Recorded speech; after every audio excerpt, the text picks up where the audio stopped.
다들 옷을 안 입었는데 이렇게 아무렇지 않다니 이건 좀 아닌 것 같은데? 얼마 전 영국 방송국의 미녀 PD가 한국에 왔다고 합니다. 한국에 와서 취재를 하다가 방문한 곳에서 수많은 한국인들이 옷을 입지 않고 돌아다니는 광경을 보고 큰 충격에 빠졌다고 하는데요. 하지만 이내 그곳에 매료되어 떠나기 싫어졌다고 하네요. 대체 무슨 사연일까요? 오늘의 사연 시작합니다. 안녕하세요. 저는 영국의 BBC 방송국에서 PD로 일하고 있는 커스틴이라고 합니다. 저희는 세계의 음식 문화를 조명하는 다큐멘터리를 제작 중인데요. 영국 사회에 깊이 침투한 한국의 음식, K푸드가 빠질 수 없지 않겠어요? 저희 다큐멘터리 제작팀들이 세계 각국의 나라로 흩어져서 취재를 하기로 했는데 아시아권은 태국, 베트남, 한국, 일본, 중국을 갔어야 했거든요. 저는 한국에 몹시 가고 싶었습니다. 원래 한국 음식을 좋아하거든요. 런던에도 한국 음식점이 꽤 있는데 한번 방문한 뒤론 단골이 됐어요. 런던에 있는 한국 음식점은 아마도 다 다녀봤을 거라 자부하고 또 워낙 음식을 좋아해서 한국 음식을 만들어 보기도 할 정도이니 제가 가야 하지 않겠냐며 우겼는데 다들 자기가 한국에 가야 하는 이유가 하나쯤은 있더라고요. 결국 저희는 사다리 타기를 했습니다. 의견이 좁혀지지가 않았거든요. 저는 속으로 중국과 일본만 아니면 된다고 빌고 있었어요. 중국은 음식이 맛있다고는 하지만 위생을 생각하면 정말 가고 싶지 않았거든요. 다들 제 마음 이해하시죠? 일본 음식은 제 입맛에는 영 맞질 않았어요. 제가 회를 별로 안 좋아하기도 하고요. 일본 특유의 짭짤하고 단 느낌이 제게는 좀 맞지 않았습니다. 놀러 가는 건 아니지만 그래도 기왕이면 맛있는 음식도 먹고 원하는 나라에 가면 좋잖아요. 사다리 타기 내내 빌었던 제 기도가 효험이 있었는지 제가 한국에 가게 되었습니다. 게다가 제 맛집 투어를 함께 해주는 방송작가 친구도 함께 한국에 가게 되었어요. 들뜬 마음에 저희는 완전 신났죠. 자료조사를 하는 과정이 그렇게 깊을 수 있다는 건 이번에 처음 알았네요. 일을 하는 건데 일이 일같이 안 느껴지더라고요. 역시 뭐든 마음먹기 나름인 것 같아요. 아주 마음에 맞는 팀, 그리고 제가 원하던 나라, 맛있는 음식까지. 완벽한 이번 출장은 정말 환상적이었습니다. 어떤 내용을 담아갔는지 궁금해하실 테니 잠깐 소개해볼까요? 우선 한국의 치킨을 빼놓을 수 없죠.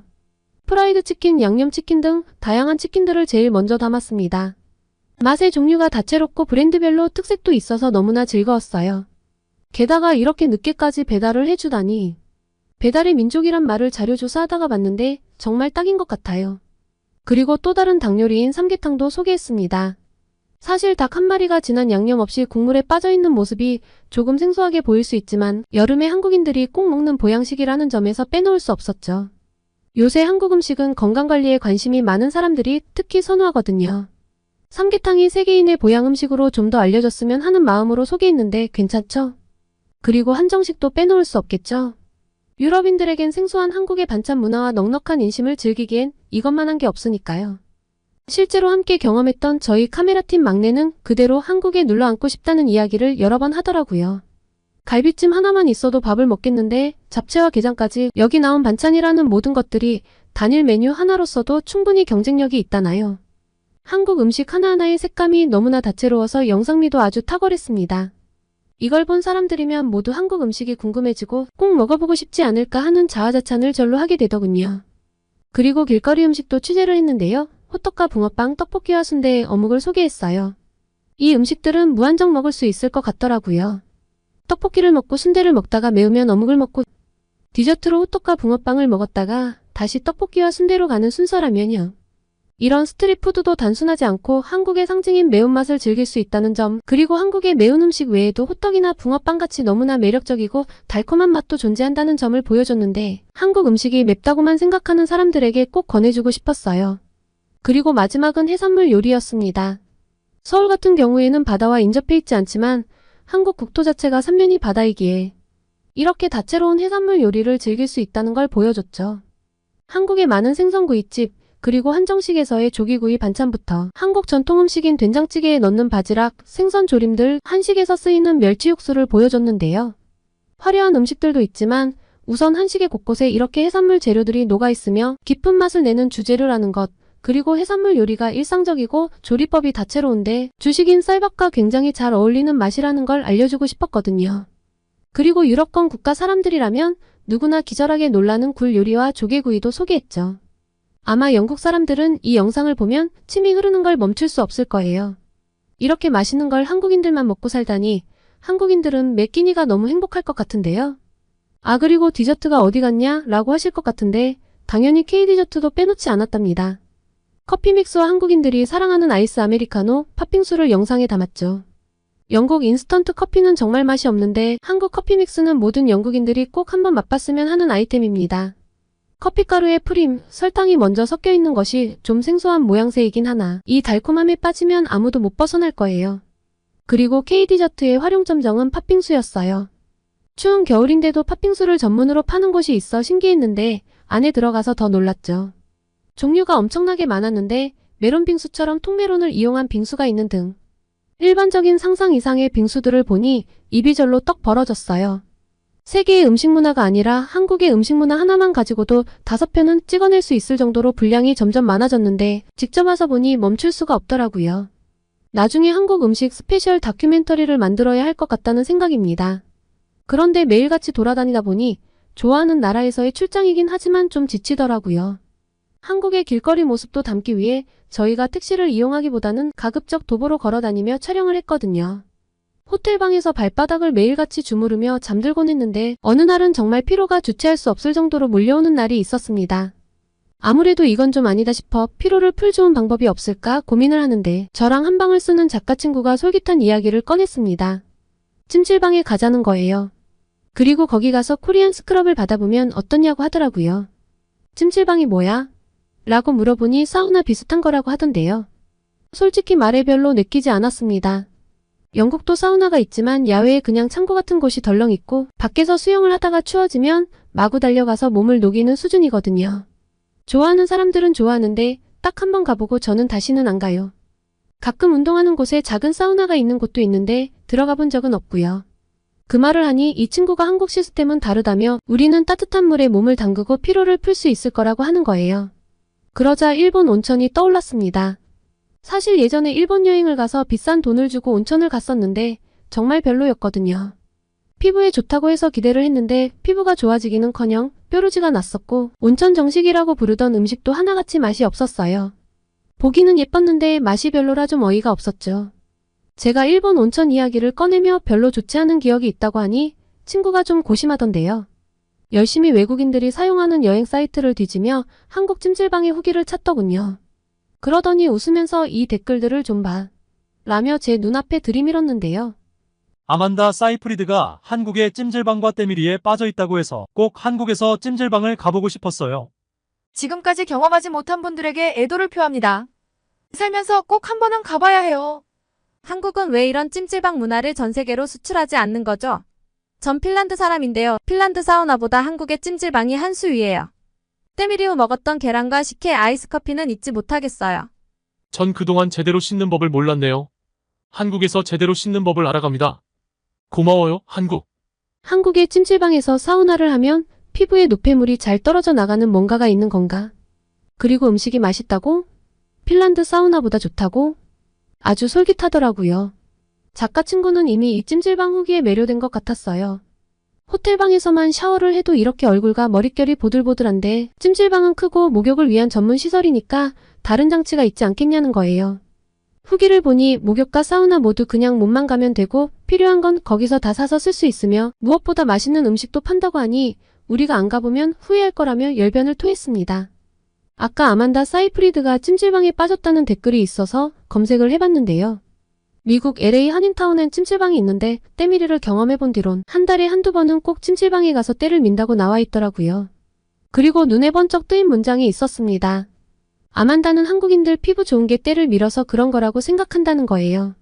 사실 한국 길거리에서든 음식점에서든 어디에서나 마주친 한국인들은 피부가 참 좋았어요. 어린 친구뿐만 아니라 연세가 좀 있는 분들도요. 서울에 와서 씻을 때마다 속으로 이런 물을 쓰니까 피부가 그렇게 좋지 라는 생각을 하며 나도 여기서 오래 살면 피부가 완전 맨질맨질 광이 날까? 라고 생각했는데 때밀이가 광채나는 피부의 비밀이라니 할리우드 연예인이 괜히 받을 리 없잖아요? 이런 건 해줘야죠. 당장 가자 코리안 스크럽 받으러. 호기롭게 찾아간 찜질방은 시작부터 놀라웠습니다. 아만다 기사에는 LA 한인타운 찜질방 사용료가 평일은 하나 7만원, 주말 9만원이라고 했는데요. 한국은 엄청나게 싸더라고요. 15,000원에 입장을 하는데 4층에 지하층까지 5개 층이 전부 다 찜질방 건물이었습니다. 뭔가 엄청난 기운이 느껴지는데 요금도 저렴하다니 이때부터 두근거리기 시작했죠. 대체 안에서 어떤 일이 일어나길래 이렇게 5층짜리 건물이 필요한 걸까? 옷과 라커룸 키를 받아들고 여자 탈의실로 간 저는 문화 충격에 그대로 굳어버렸습니다. 엄청나게 큰 탈의실 안에서 많은 사람들이 거리낌 없이 나체로 웃고 떠들며 옷을 갈아입고 머리를 말리고 그냥 앉아서 쉬고 있었어요. 이렇게 모두가 나체로 쉬는 건가? 줬던 옷은 뭐지? 하고 얼떨떨해 있는데 외국인들이 머뭇거리는 걸 보니 관리자분으로 보이는 아주머니께서 저희 라커를 확인해 주시더라고요. 영국에서는 이렇게 많은 인원이 다 같이 라커룸에서 누드로 있는 건 본 적이 없어요. 샤워실을 이용해도 모두 칸막이가 있는 곳에서 최대한 몸을 보여주지 않고 나가고 헬스센터 같은 곳에서 라커룸을 이용하더라도 빨리빨리 갈아입고 나가지 이렇게 옷을 입고 있는 게 더 이상하게 느껴질 정도로 모두가 아무렇지 않게 누드 상태인 것은 정말 견딜 수 없이 이상했습니다. 지금이라도 돌아갈까 했는데 친구가 이야기하더라고요. 우리 한국에서 해본 것 중 후회스러운 거 하나도 없었잖아. 일단 경험해보자. 이렇게 누드로 찜질방을 계속 쓰는 건 아니야. 목욕탕에 가서 몸을 불리고 세신을 받고 그리고 찜질방으로 이동하는 거거든. 날 믿어, 커스틴. 그래, 여기까지 왔는데 그냥 돌아가긴 아쉽지. 한국에서 취재하는 내내 한국인의 선택은 틀린 적이 없기에 한국을 믿고 저도 옷을 훌러덩 벗었습니다. 친구와 나란히 바라보는데 절로 웃음이 터지더라고요. 이 친구와 꽤 친하긴 하지만 이렇게 생닭 같은 상태로 서로를 바라본 적은 없었거든요. 한국의 여성들과 함께 단체 나체쇼를 하는 기분으로 목욕탕에 입장했습니다. 뿌옇게 수증기가 가득한 곳에 모두 왁자지껄하고 유쾌한 얼굴로 목욕을 하고 있더라고요. 그리고 한켠에 있는 하얀 베드를 보았습니다. 우리 저기에서 세신을 받는 거지? 아만다 사이프리드가 푹 빠졌다는 때밀이를 곧 경험하게 된다니 떨리더군요. 안내받기로는 목욕탕에서 푹 몸을 불려야 한다고 해서 최대한 숨을 크게 쉬며 푹 담그고 있었습니다. 아, 그런데 쉽지 않았어요. 영국에 있는 사우나도 이렇게 뜨겁지 않은데 한국의 목욕탕과 사우나는 엄청난 온도더군요. 이런 숨막힘을 견뎌야 피부가 좋아지나? 한국 사람들 정말 강하구나 란 생각만 가득했습니다. 인내의 시간이 지나고 저와 친구는 수줍게 세신사분 앞에 섰습니다. 뭔가 저절로 겸손해지더라고요. 이렇게 완전히 벗고 침대에 누워본 적이 언제더라? 하지만 머뭇거림도 잠시 세신사분이 유쾌하게 오케이, 스타트를 외치셨고 제가 예스라고 다 외치기도 전에 시작이 되었습니다. 물을 끼얹고 비누칠을 알맞게 하고 양손을 호쾌하게 이용해서 온몸 구석구석을 쓱싹쓱싹 밀어주는데 민망함은 온데간데 없고 어느샌가 즐기고 있더라고요. 그리고 좀 민망하지만 제가 그동안 제대로 씻고 살아온 게 맞는지 자아성찰의 시간을 가지게 되었습니다. 맹세컨대 전 절대 더럽지 않아요. 스파나 일반 목욕 제품들을 이용해 스크럽은 꾸준히 해왔는데 말이죠. 한국에서의 때밀이는 차원이 다른 신세계였어요. 옆 침대에 자리한 친구도 지금 충격을 받고 있겠지 싶어 말을 걸어보고 싶었는데 말을 걸 틈은 없었어요. 하지만 말하지 않아도 알겠더군요. 연신 읍스 읍스만 하는데 누가 들어도 마음에서 우러나오는 감탄사였으니까요. 그리고 사실 친구를 살필 겨를이 없었습니다. 저는 세신사님의 가이드에 따라 옆으로, 앞으로, 뒤로 몸을 뒤집어야 했으니까요. 빠른 손, 알맞은 강도, 그리고 절도 있는 동작과 신속함. 자신의 실력에 자신감이 있기 때문에 괜찮냐, 시원하냐 등의 컨디션 체크 따위는 하지 않는 거침없는 질주는 생소했지만 정말 매력적이었어요. 분명 이 목욕탕 안은 더운데 정말 시원했습니다. 머리를 감겨주시는 것까지 정말 완벽했죠. 그 어떤 5성급 호텔의 스파보다 더 나은 환상적인 두피 마사지였습니다. 그리고 다 끝났다며 제 등을 가볍게 찰싹 터치해주시는 것으로 코리안 스크럼, 아니 목욕탕에서의 종합 예술이 마무리되었죠. 친구와 저는 말없이 목욕탕 문을 밀고 나온 뒤 눈을 마주쳤습니다. 그리고 엄지손가락을 올렸어요. 야, 이건 정말 끝내준다. 한국에서 한 경험 중 가장 판타스틱해. 전 세계에서 탑이야 여긴. 보통 스파라고 하면 오일을 바르고 마사지를 한다거나 스크럽을 한다고 해도 제품을 이용한 마사지에 가까운데 이건 한 번도 경험한 적 없는 스크럽이었어요. 살이 어찌나 보드라워졌는지 이래서 할리우드 여배우가 빠졌구나 싶었습니다. 친구는 하나 더 남았다며 지체할 시간이 없다고 했어요.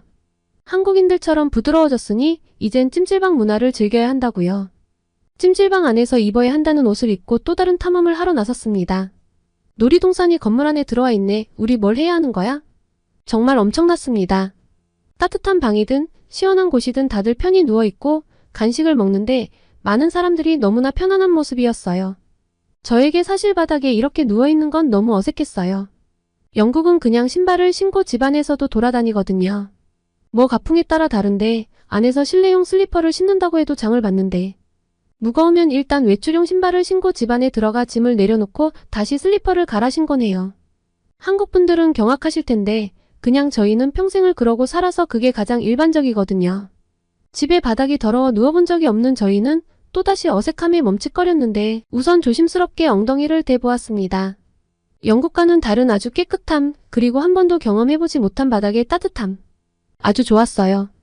주위를 둘러보니 아이들을 위한 오락기계도 있고 매점과 식당도 있었어요. 역시 한국인들은 다르다니까요. 이 안에서 모든 걸 해결하게 해준 편리성이라니. 게다가 친구 말대로 먹거리도 풍부했죠. 식당에서는 삼겹살을 팔고 숯가마에 고구마 감자도 구워 먹을 수 있었어요. 제 코를 찌른 건 고구마 냄새였습니다. 처음엔 누가 설탕을 많이 넣어 빵을 구워내는 줄 알았어요. 한국인들이라면 찜질방 안에 빵집이 있다 해도 놀랄 건 아니니까요. 그런데 물어보니 고구마라는 거예요. 고구마가 이런 단냄새가 풍긴다고? 영국의 고구마는 찌면 물이 줄줄 흘러요. 속살은 귤색에 가까운 주황색인데 맛이 거의 없습니다. 한국은 어떤 마법을 쓰길래 이렇게 단내가 날까 싶어서 어떤 양념을 하냐고 물어봤어요. 꿀에 재든가 설탕을 잔뜩 뿌리거나 했을 거란 생각이었죠. 그런데 아주머니께서 막 웃더니 그냥 굽는다는 거예요. 궁금해서 군고구마를 주문했는데 정말 그냥 고구마를 호일에 싸서 넣어주시더라고요. 다 익기까지 설레는 얼굴로 쪼그리고 앉아있었는데 저희가 외국인인 걸 보시고 옆에 아주머니께서 도와주셨어요.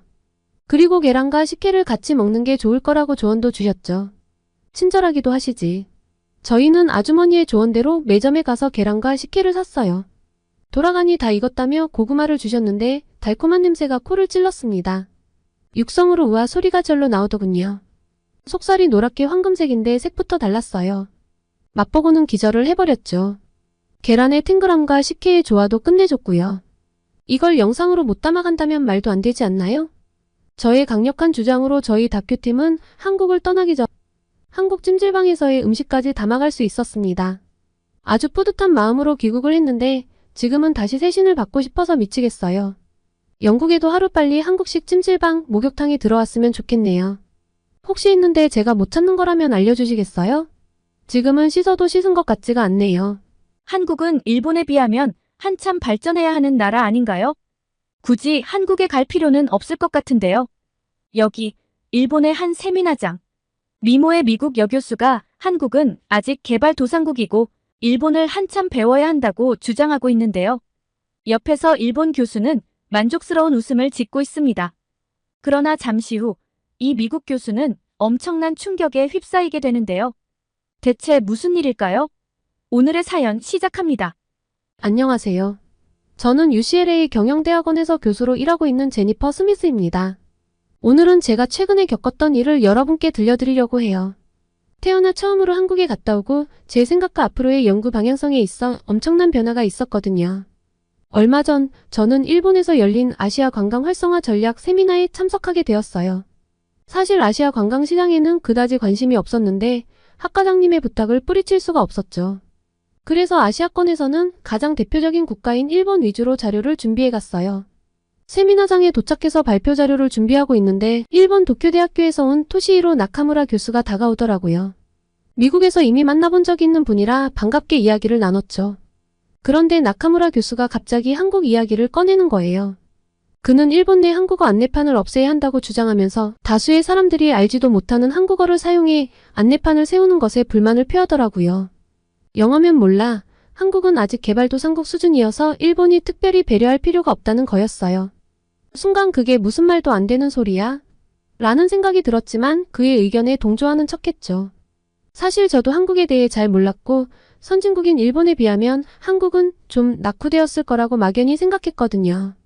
제 차례가 되어 발표를 시작했어요. 저는 아시아 국가들의 관광산업 현황을 분석하면서 자연스럽게 한국 이야기를 꺼냈죠. 그리고 아시아 국가들이 안내판을 설치할 때에는 영어나 중국어 위주가 좋겠다고 했어요. 일본은 한국어 표지판이 있다는데 이건 다수의 사용자를 배려하지 못한 것이라며 이야기를 이어갔죠. 앞에서는 나카무라 교수가 만족스럽게 웃고 있었습니다. 그런데 그때 청중석에서 날카로운 지적이 나왔어요. 한국관광공사에서 온 김민식 차장이었죠.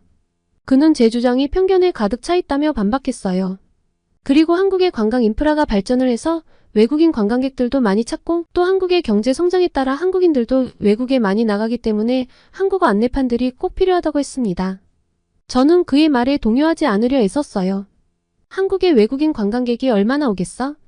게다가 한국인들이 외국에 나간다 한들 얼마나 소비를 하겠어? 라며 따져 물었죠.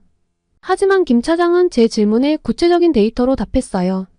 믿기지 않았지만 그가 제시한 근거들은 납득할 만했어요. 스미스 교수님, 한국을 개발도상국 취급하시는 것 같아 안타깝습니다. 최근 한국을 찾는 외국인 관광객 수가 크게 늘고 있고 이들의 만족도 역시 매우 높습니다. 물론 아직 부족한 점이 있지만 빠르게 개선되고 있죠. 김 차장의 말에 저는 살짝 당황했어요. 하지만 이내 반박하고 나섰죠. 김 차장님 말씀하신 것처럼 한국 관광객이 늘고 있다지만 이들이 진정 한국의 매력을 느껴서 온 걸까요? 아니면 일본이나 중국보다 물가가 저렴해서 온 건 아닐까요? 한국 관광 인프라가 충분히 경쟁력 있다고 보기엔 무리가 있습니다. 교수님, 한국은 이미 고부가가치 관광산업으로 전환하고 있습니다. 한류 콘텐츠나 의료관광 등 차별화된 경쟁력을 갖추고 있죠. 방문한 관광객들도 이런 매력에 이끌린 겁니다. 물가 때문에 온 게 아니에요. 김 차장의 날카로운 반박에 나카무라 교수는 당황한 눈치였습니다. 그리고 이야기를 거들었죠. 양적 성장을 넘어 질적 성장으로 전환해야 하는 건 한일 양국 모두의 과제인 것 같네요. 그런데 김 차장님, 한국 정부와 기업이 과연 그 정도 노력을 기울이고 있나요? 저는 김 차장이 이 질문에 명쾌한 답변을 내놓기 힘들 거라 생각했어요. 하지만 예상은 보기 좋게 빗나갔죠. 네, 한국 정부는 관광산업 육성에 심혈을 기울이고 있습니다. 한국관광공사를 중심으로 한국 관광 브랜드 가치를 높이기 위한 다각도의 노력을 펼치고 있죠. 기업들도 관광상품 개발과 서비스 혁신에 박차를 가하는 중입니다. 삼성, 현대 같은 대기업뿐 아니라 스타트업, 소상공인 등 관광산업 전반의 경쟁력이 높아지고 있어요. 토시히로 교수와 저는 할 말을 잃었어요. 김 차장이 제시한 사례들은 구체적이면서도 설득력이 있었거든요. 그가 열변을 토하는 동안 저는 왠지 모를 열등감에 휩싸였어요. 말싸움에서 지고 있다는 느낌이 들더군요. 하지만 이대로 물러설 수는 없었어요. 저는 마지막으로 한국 관광 경쟁력의 취약점을 꼬집어 보기로 했죠. 김 차장님, 아무리 정부와 기업이 노력한다지만 아직 한국은 관광 인프라 면에서 일본에 한참 못 미칩니다. 서울 시내 호텔만 해도 객실이 크게 부족하고 외국어 서비스는 미흡하잖아요. 이런 상황인데 한국을 선진 관광국으로 보긴 어렵습니다. 그러자 김 차장은 오히려 웃음을 지었어요. 마치 제 말을 기다렸다는 듯이 말이죠. 교수님, 지적해주신 부분은 저희도 인식하고 있습니다. 하지만 개선을 위해 정책적 노력을 아끼지 않고 있어요. 특급 호텔 신축이 활발하고 관광 전문 인력 양성에도 힘쓰는 중이죠. 영어, 일본어, 중국어에 능통한 관광 가이드가 크게 늘었고요. 이제 와서 보면 한국의 약점이라던 것들이 오히려 성장 기회가 되고 있습니다. 외국인 관광객 유치를 위한 동기부여가 되니까요. 김 차장의 자신감 어린 답변에 저는 속으로 혀를 내둘렀어요. 그의 논리에 더는 틈을 낼 수가 없었거든요. 반박할 수 있는 카드를 다 써버린 느낌이랄까요. 결국 토론은 김 차장의 완승으로 끝났어요. 하지만 저는 속으로 뜨끔했죠. 내가 한국 관광의 현주소를 얼마나 오판하고 있었는지 깨달았거든요. 통계와 자료, 생생한 목소리로 무장한 김 차장 앞에서 편견으로 무장한 제 주장은 송두리째 흔들렸어요. 토론이 끝나고 김 차장은 다시 한번 한국행을 제안했어요. 직접 보고 겪어봐야 한국에 대한 오해가 풀릴 거라면서 말이죠. 그 순간만 해도 저는 고민했어요.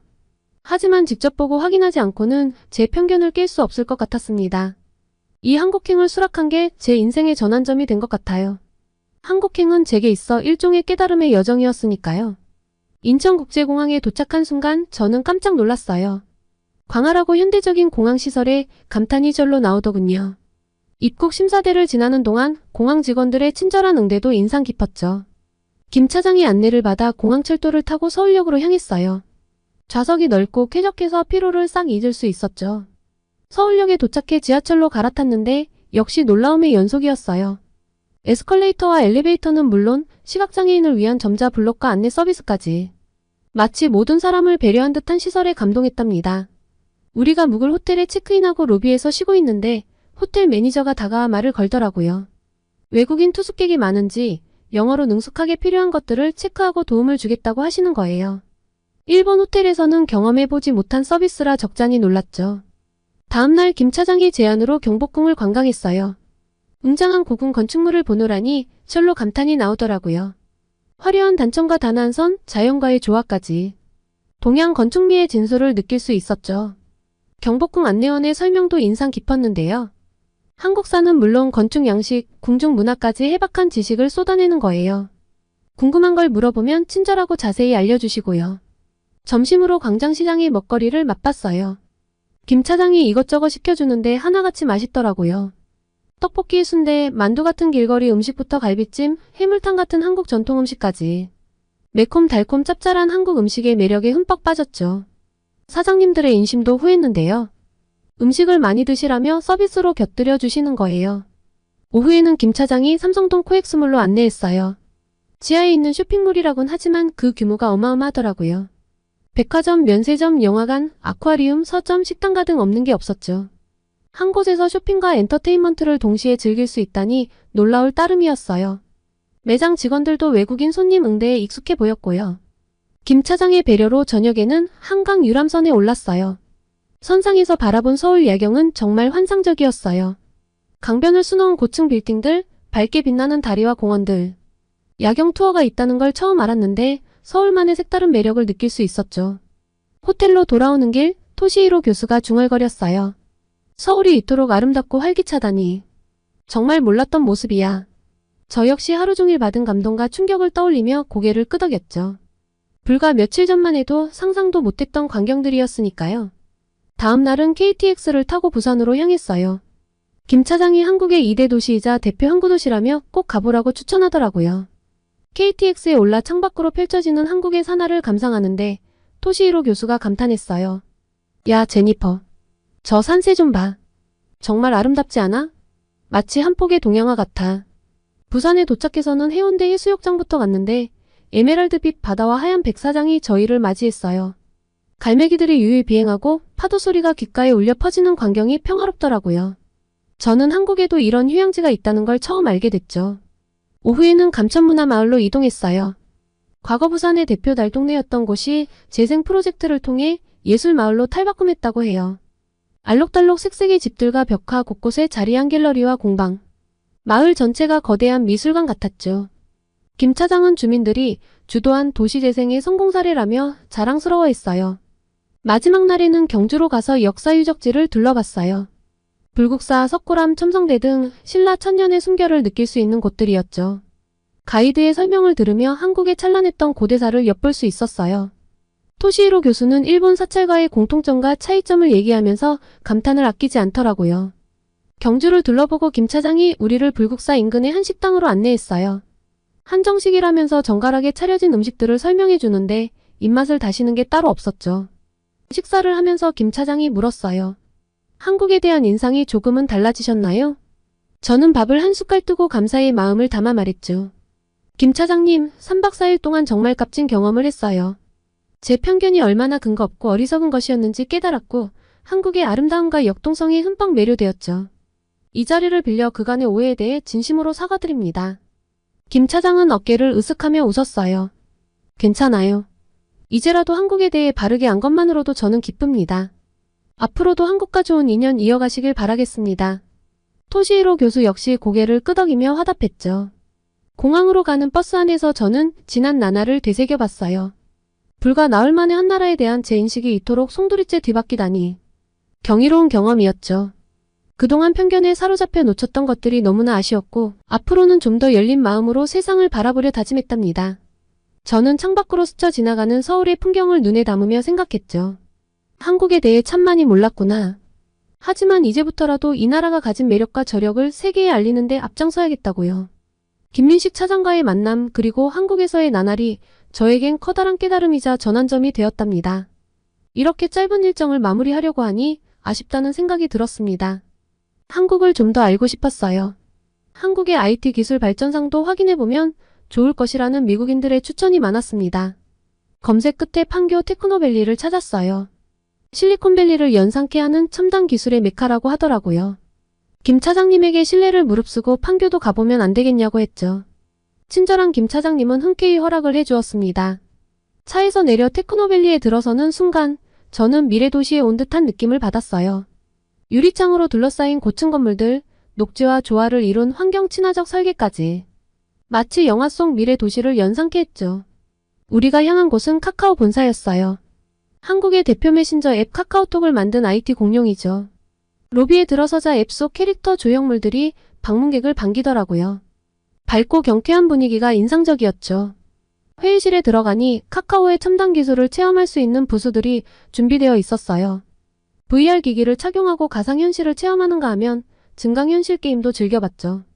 특히 카카오 미니라는 AI 스피커가 신기했는데요. 말을 걸면 자연스럽게 대화를 이어가면서 정보를 찾아주더라고요. 마치 영화 그녀의 사만다를 연상케 했죠. 김 차장의 설명에 따르면 카카오는 단순한 메신저 앱을 넘어 모바일 결제, 금융, 콘텐츠 사업 등으로 영역을 확장하고 있다고 해요. 카카오톡 하나로 택시를 부르고 음식을 주문하고 쇼핑까지 할 수 있으니 놀라울 따름이었죠. 다음으로 방문한 곳은 네이버 본사였어요. 한국의 대표 포털 사이트를 운영하는 IT 대기업이죠.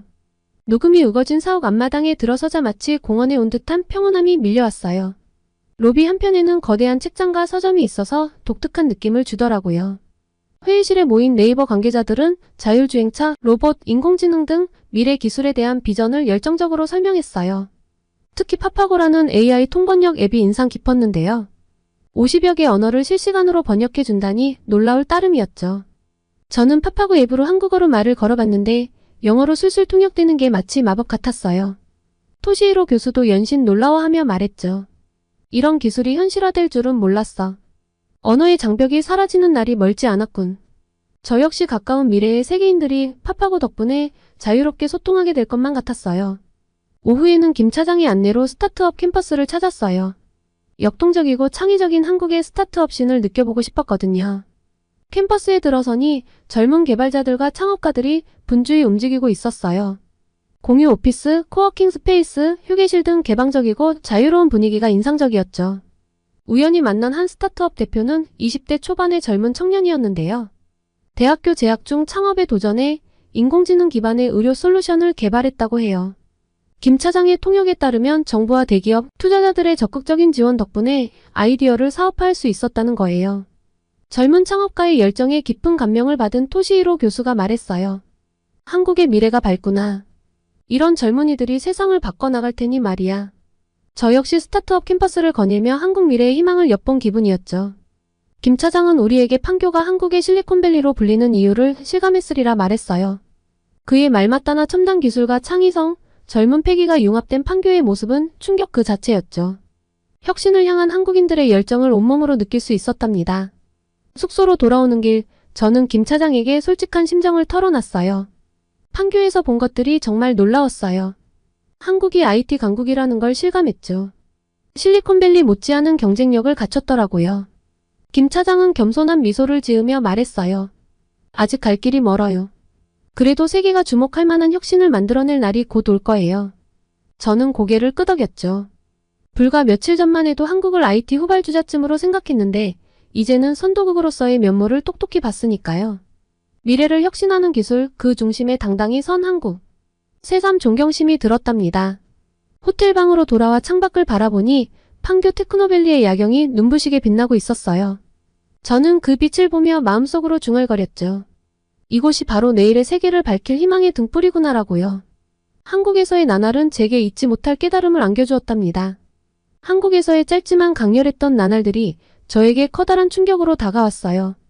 그동안 편견과 무지에 사로잡혀 한국을 바라봤던 제 자신이 부끄러웠죠. 이제 그런 잘못된 시선을 버리고 새로운 마음가짐으로 한국과 마주할 때가 된 것 같다는 생각이 들었습니다. 한국에서 돌아온 뒤 저는 UCLA에서 문화적 다양성의 이해라는 새로운 강좌를 개설했어요. 한국에서의 경험을 학생들과 공유하고 문화 간 소통의 중요성을 가르치고 싶었거든요. 한국뿐만 아니라 세계 각국의 문화를 이해하고 존중하는 글로벌 리더를 양성하는 게 제 목표예요. 강의실에서 저는 학생들에게 이렇게 말했죠. 여러분, 저는 최근에 한국에 다녀왔습니다. 그리고 그곳에서 정말 소중한 깨달음을 얻었죠. 바로 문화적 다양성을 인정하고 포용하는 자세가 얼마나 중요한지를 절실히 느꼈습니다. 다름을 인정할 때 비로소 우리는 성장할 수 있어요. 학생들은 눈을 반짝이며 한국에서의 제 경험담에 귀를 기울였어요. 진솔한 경험을 나누는 게 학생들의 마음을 열 수 있다는 걸 깨달았죠. 앞으로도 한국에서 배운 교훈을 강단에서 학생들과 공유할 생각이에요. 강의를 마치고 연구실로 돌아오니 반가운 메일 한 통이 저를 기다리고 있었어요. 바로 김민식 차장에게서 온 메일이었죠. 내용인즉 한국에서의 경험을 바탕으로 한미 문화교류 프로그램을 만들어 보면 어떻겠냐는 제안이에요. 한국의 학생들과 UCLA 학생들이 서로 방문하며 교류하는 거죠. 반가운 마음에 벅차올라 그 자리에서 답장을 썼어요. 김 차장님 정말 멋진 제안이에요. 당장 우리 대학 차원에서 프로그램을 추진해 보겠습니다. 이런 교류야말로 양국 간 우호 증진에 큰 도움이 될 거예요. 꼭 성사시켜보죠. 며칠 후 연구실로 놀라운 소식이 날아들었어요. 제가 한국 여행 후 쓴 에세이가 UCLA 공식 블로그에 실린 거예요. 편견을 깨고 문화적 다양성의 가치를 깨달은 경험담을 담은 글이었죠. 학교 측에서는 이 글을 본 많은 학생들과 교직원들이 공감과 감동을 표했다며 앞으로도 이런 글을 기고해달라고 하더군요. 덕분에 캠퍼스에서 저는 유명 인사가 되어버렸어요. 한국에서 겪은 에피소드로 인사치레를 대신하게 됐죠. 한 학생은 이렇게 말하더라고요. 교수님 덕분에 한국이 보고 싶어졌어요. 방학 때 꼭 가보려고요. 그 말을 들으니 뿌듯함이 밀려왔어요. 학기 말 토시히로 교수에게서 연락이 왔어요. 일본에서 한국학 세미나를 열 테니 발표자로 초청하고 싶다는 거예요. 주제는 새로운 한국을 만나다였죠. 주저없이 수락의 뜻을 밝혔어요. 이런 자리야말로 제가 한국에서 얻은 통찰을 나눌 절호의 기회잖아요. 세미나장에 도착해보니 각국에서 온 한국 전문가들로 북적였어요. 저는 단상에 올라 한국에서의 배움과 깨달음을 진솔하게 털어놨죠. 강연이 끝나자 청중들은 기립박수를 보내주었어요. 많은 이들이 제 발표에 공감했다며 따뜻한 악수를 건네왔죠. 토시히로 교수는 이렇게 말하더라고요. 제니퍼 참으로 훌륭한 발표였어요. 당신의 경험이 한국학계에 신선한 바람을 불어넣었죠. 돌이켜보면 한국에서 얻은 깨달음이 저 자신은 물론 주변 사람들에게까지 긍정적인 영향을 끼치고 있더라고요. 한국에서 돌아온 지도 어느덧 1년이 흘렀네요. 제 삶의 이정표가 된 소중한 경험이었죠. 지금도 책상 위에는 김민식 차장이 선물해준 전통 놀이개가 걸려 있답니다. 마음이 흔들릴 때면 그 놀이개를 바라보며 한국에서의 나날을 되새겨요. 그러면 어김없이 마음이 다잡히곤 하죠. 앞으로도 한국과의 인연을 소중히 간직할 생각이에요. 그 인연이 한미 양국은 물론 전 세계인들에게 문화적 다양성의 가치를 일깨우는 계기가 되기를 바라요. 한국이 가진 역동성과 잠재력, 그리고 포용의 정신을 널리 알리는데 제 역할이 있다면 더 바랄 나위 없겠죠. 이제 저에게 한국은 가깝고도 먼 나라가 아니에요. 제 인생을 송두리째 바꿔놓은 스승이자 평생 함께할 동반자와도 같죠. 앞으로 펼쳐질 한국과의 동행이 벌써부터 설레고 기대돼요. 한국에서의 추억을 가슴에 품고 오늘도 힘차게 하루를 시작해봅니다. 이 사연을 들어주신 한국분들도 모두 행복하고 힘찬 하루를 보내시길 바랍니다. 오늘은 다큐멘터리 제작을 위해 한국을 찾은 영국 PD의 사연, 그리고 한국이 개발도상국이라고 알았던 미국 교수의 사연을 전달해드렸습니다. 오늘의 사연 어떠셨나요? 오늘의 사연이 마음에 드셨다면 구독과 좋아요를 눌러주세요. 여러분의 구독과 좋아요는 계속해서 좋은 사연을 소개할 수 있는 힘이 됩니다. 이상 감동저장소였습니다.